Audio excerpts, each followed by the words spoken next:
Hamzah, namun yang tertulis Khalaf bin Hisyam, ahli qiraat dari Baghdad, yang zuhud alim lagi dipercaya, membaca kalam dengan cinta.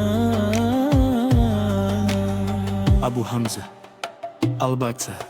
Namamu mungkin tersabut kabut sejarah, namun nasihatmu tetap bersinar, bagaikan bintang di kegelapan malam. Baiki jalan kebenaran, wahai pencari kebenaran, telah kau tahu jalan yang terang,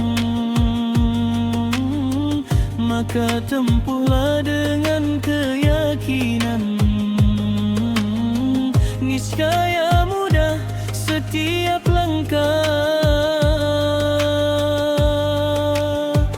Tiada pemandu menuju ilahi selain mengikuti jejak Nabi.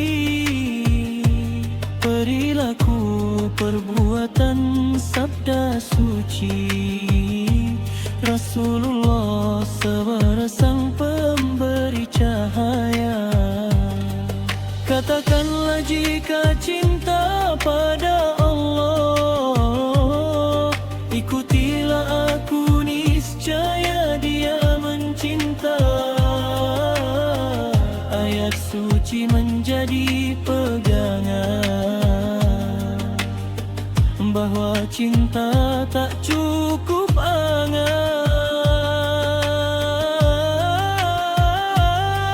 Syariat dan hakikat menyatu, lahir batin bersatu padu.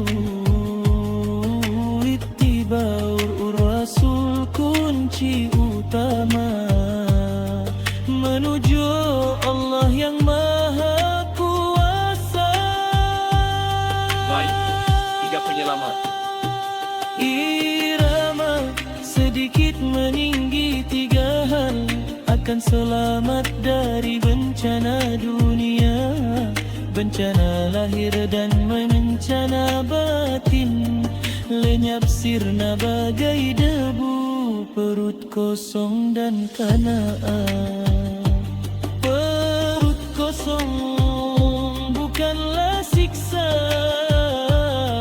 namun kendali atas hawa nafsu.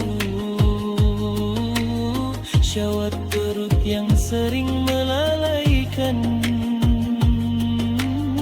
membuat malas akan ibadah.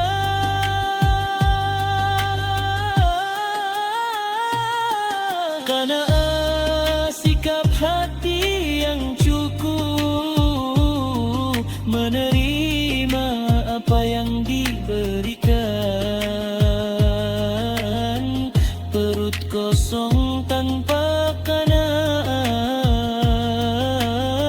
hanya membuat iri dan dengki. Namun ketika keduanya menyatu, lahir kekuatan jiwa sejati, terhindar dari kerakusan dunia, puas dengan Allah yang Maha Kaya. Kemiskinan dan zuhud. Miskin bukan tujuan akhir, zuhudlah yang menjadi puncak. Tidak menggantung hati pada dunia, meski harta berlimpah ruah. Fakir, orang yang butuh Allah, hatinya tidak terikat gemerlap dunia. Miskin lahir, zuhud di batin, tenteram jiwanya tanpa asa. Cinta dunia sumber bencana. Rasulullah telah bersabda, bukan miskin karena harta, tapi fakir hati yang sesungguhnya. Dengan zuhud hati menjadi kaya, gina bil